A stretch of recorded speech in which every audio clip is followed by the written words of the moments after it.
लता की आदत थी कि वो हमेशा दिन में रोटी बनाती और रात में चावल।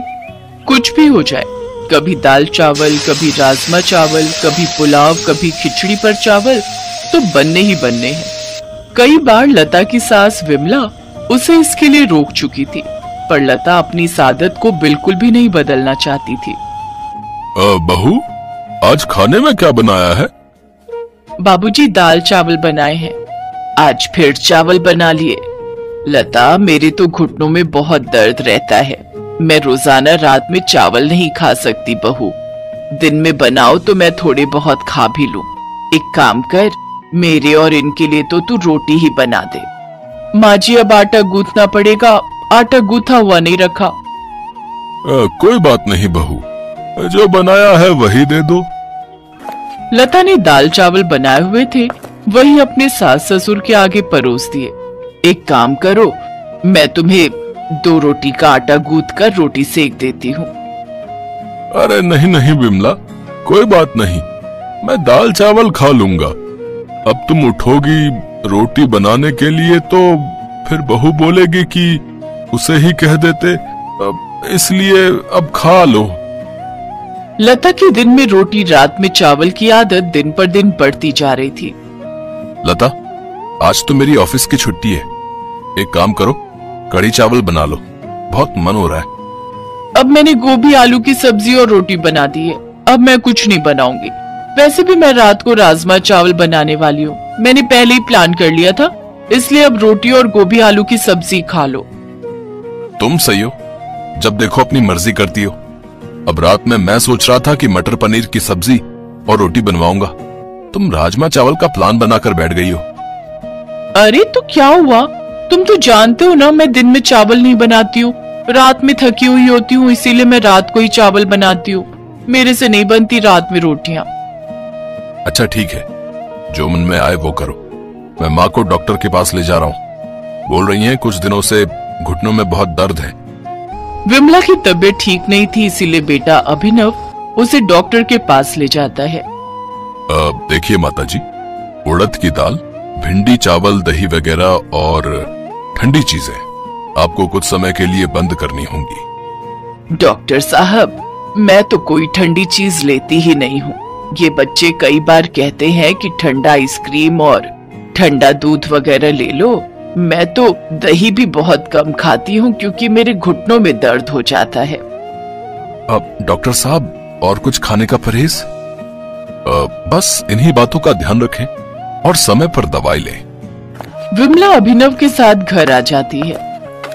लता, डॉक्टर ने माँ को कुछ चीजें खाने के लिए मना किया है, जिनमें से चावल भी हैं। तुम ये जो रोज चावल बना देती हो ना रात में, वो माँ को बहुत नुकसान करते हैं, इसलिए अब माँ के लिए रोटी बना दिया करो। ठीक है, बना दूंगी, पर आज खाना बन चुका है। तो कोई बात नहीं, माँ के लिए रोटी बना दो, और एक काम करो, बाबूजी के लिए भी बनाई दो। बस काम पर काम बढ़ा देते हो। लता गुस्से में रसोई में जाती है तो वो देखती है कि उसकी सास रसोई में रोटी सेक रही है। अरे, मैं बना तो रही थी, आप क्यों खड़ी हो गई? अब ये देखेंगे आपको रोटी बनाते हुए तो मुझ पर गुस्सा करेंगे। कोई बात नहीं बहू, तुम भी तो पूरा दिन काम करके थक जाती हो, 2-4 रोटी ही तो सेकनी है, उसमें देर नहीं लगती। तुम्हारे लिए बनाऊं, तुम खाओगी? नहीं नहीं, मुझे नहीं खानी, आप अपने लिए और बाबूजी के लिए बना लो, मैं तो चावल ही खाऊंगी। अपना खाना डालकर रसोई से चली जाती है। लता ने अपनी आदत को फिर भी नहीं छोड़ा। दिन में रोटी सब्जी बन जाती तो वो रात में चावल बना लेती। जब उसने देखा कि उसके सास ससुर को तो रोटी ही खानी है, तो उसने अब दिन में ज्यादा रोटी बनानी शुरू कर दी, ताकि रात को उसे फिर से रोटी ना बनानी पड़े और वो चावल खाकर ही रह जाए। माँ जी, रोटी मैंने दोपहर में ही ज्यादा बना दी थी। मुझे पता था आप और बाबूजी रात को रोटी खाते हो, इसलिए मैंने सोच लिया है अब मैं आप लोगों की रोटी दोपहर में ही बना दिया करूंगी। पर बहू, वो तो ठंडी हो गई होगी। अब अरे विमला, कोई बात नहीं, ठंडी है तो उन्हें तवे पर गर्म कर लो, तुमने और मैंने ही तो खानी है। जाओ बहू, तुम अपना खाना खा लो। लता अपने कमरे में चली जाती है। उसके सास ससुर दोपहर की रोटी खा लेते हैं। लता अपनी आदत की वजह से अब जब भी रात में चावल बनाती तो अपने सास ससुर की रोटी दोपहर में ही बना कर रख देती। एक दिन लता अपने कमरे में स्टूल पर चढ़कर ऊपर की अलमारी से कुछ ढूंढ रही थी। कहाँ रख दिया मैंने अपना नया पर्स? यही ऊपर अलमारी में ही तो रखा था। भाभी आराम से, मेज गिर जाएगा, रुको मैं आती हूँ। जितनी देर में काम वाली दौड़ कर जाती, इतनी देर में लता मेज से नीचे गिर चुकी। लता की चीख निकल गई। अभिनव और विमला लता को डॉक्टर के पास ले गए। लता की रीढ़ की हड्डी का मांस फट गया, जिस कारण लता को कुछ दिनों का बेड रेस्ट हो गया। माँ, ये लता की सारी दवाइयाँ अभी अगले हफ्ते बुलाया है डॉक्टर ने। बेटा घबराने की तो कोई बात नहीं है ना? डॉक्टर क्या कह रहा है? पापा, रीढ़ की हड्डी का मांस फट गया है, इसलिए कुछ दिन ठीक होने में लगेंगे, लेकिन लता को पूरा बेड रेस्ट करना होगा। कमर में बहुत दर्द हो रहा है। अरे मेरी बहू तो बहुत बहादुर है, देखना तुम बहुत जल्दी ठीक हो जाओगी। मैं तुम्हें ताकत की बहुत अच्छी अच्छी चीजें बनाकर दूंगी, जिससे तुम्हें आराम मिलेगा। लता की कमर में दर्द था और ये बात उसकी सास और बाकी परिवार के लोग भी समझ पा रहे थे। सब लता को बहुत हिम्मत देते हैं। लता की सास विमला अपनी बहू की बहुत देखभाल करती है। लता देखती है कि उसकी सास बिल्कुल उसकी सगी माँ की तरह उसकी देखभाल कर रही है। उसे अपने ऊपर बहुत पछतावा होता है कि एक तरफ वो अपने सास ससुर के लिए 2 रोटी बनाने में कितना हिचकिचाती थी और उन्हें दोपहर की ठंडी रोटियां दे देती थी, सिर्फ इसलिए क्योंकि रात में उसे सिर्फ चावल बनाना और खाना पसंद था। उसने अपने सास ससुर की उम्र का लिहाज भी नहीं किया। लता को अपनी गलती का एहसास होता है और कुछ दिनों बाद जब वो ठीक हो जाती है तो वो अपनी गलती को सुधार लेती है। वो जब भी रात में चावल बनाती तो थोड़ी रोटियां भी बना देती, ताकि उसके सास ससुर अगर चावल नहीं खाना चाहते तो वो गरम गरम रोटी खा सके। महादेव एक गरीब बूढ़ा मछुआरा था। उसके परिवार में उसकी बूढ़ी पत्नी सती के अलावा और कोई नहीं था। आज 3 दिन से सती बुखार से तप रही थी। महादेव के पास इतना पैसा भी नहीं था कि वो उसका इलाज करवा सके। उस दिन वो सुबह जल्दी उठ गया। एक बार उसने सती के सिर पर हाथ रखा। उसे अभी भी बुखार था। उसने अपना मछली पकड़ने वाला जाल और बाल्टी उठाई और नदी पर मछली पकड़ने चल दिया। नदी के किनारे पहुंचकर उसने अपना जाल डाल दिया और मछली के फंसने का इंतजार करने लगा। वहां एक और मछुआरा छगन भी अपनी नाव पर बीच नदी में मछली मार रहा था। महादेव को देखकर छगन बोला, अरे बाबा, किनारे बैठने से बड़ी मछली नहीं मिलेगी। नदी के थोड़ा अंदर आओ तो हो सकता है कि कोई बड़ी मछली फंस जाए। है?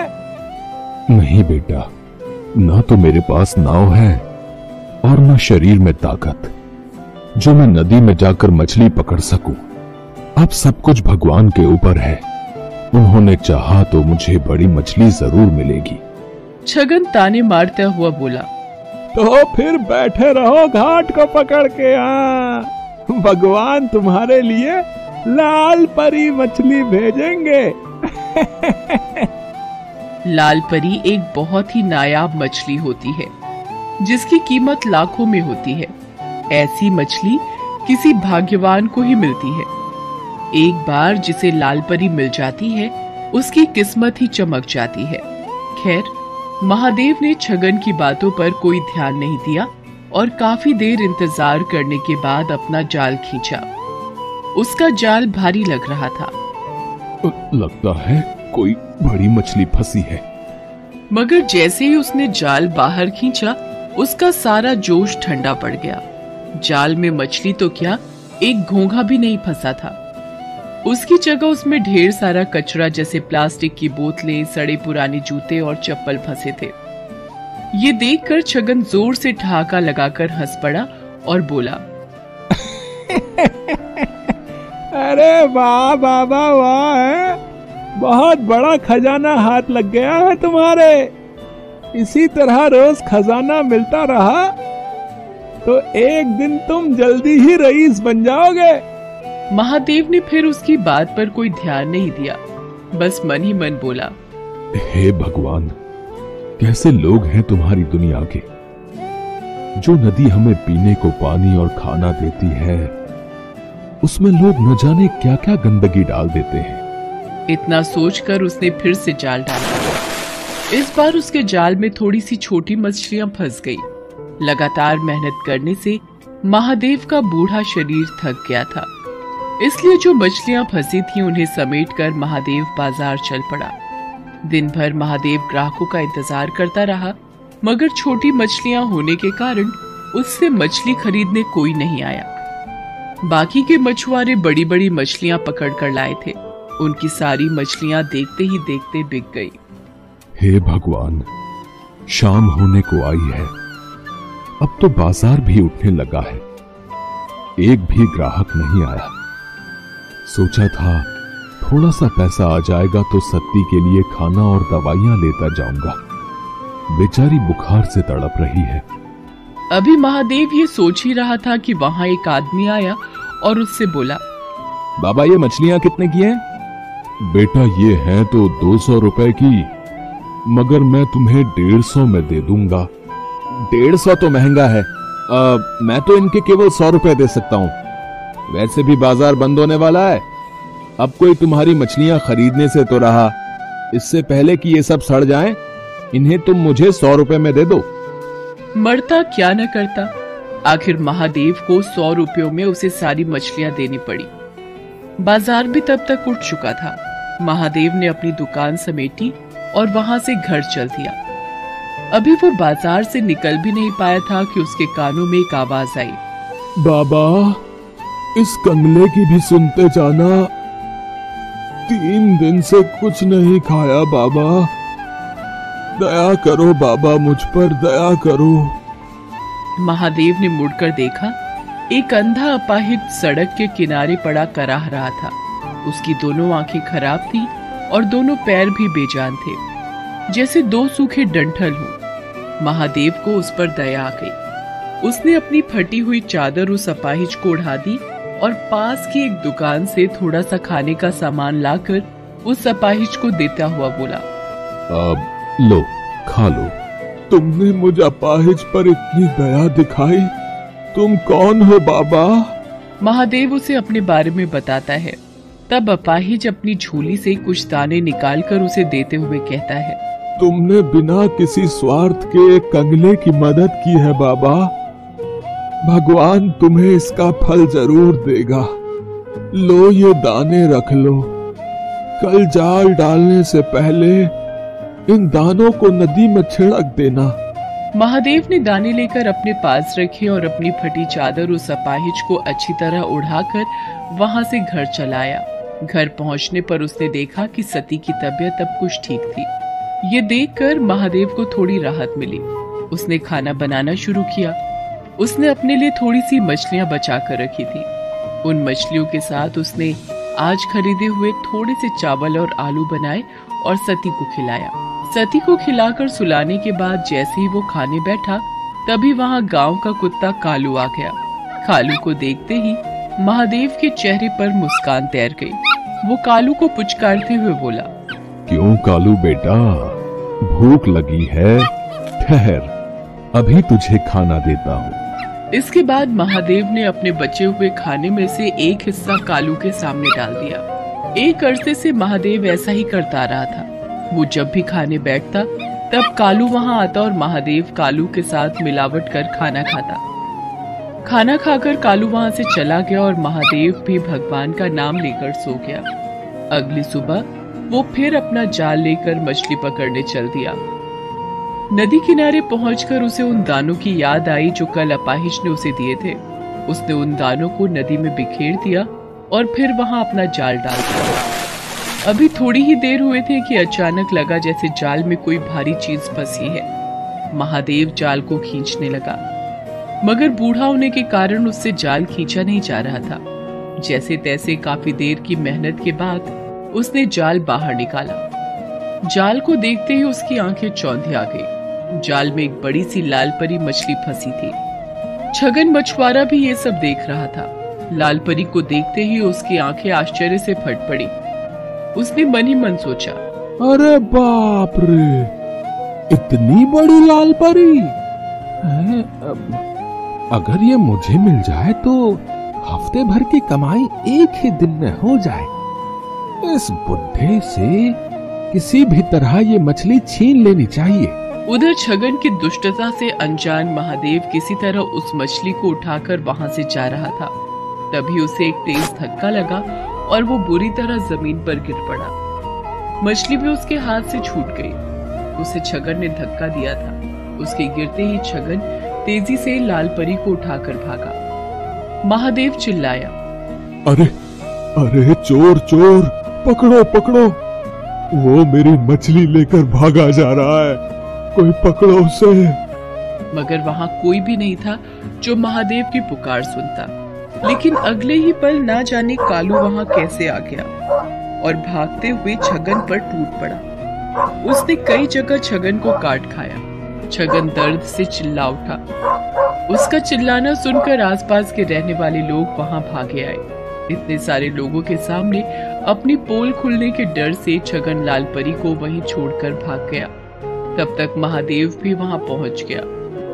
लोगों ने उस मछली को महादेव को सौंप दिया। मछली बहुत बड़ी है, इसे काटकर इसका थोड़ा सा हिस्सा मैं अपने लिए भी रख लूं तो भी बाकी हिस्सों की बाजार में अच्छी कीमत मिल जाएगी मुझे।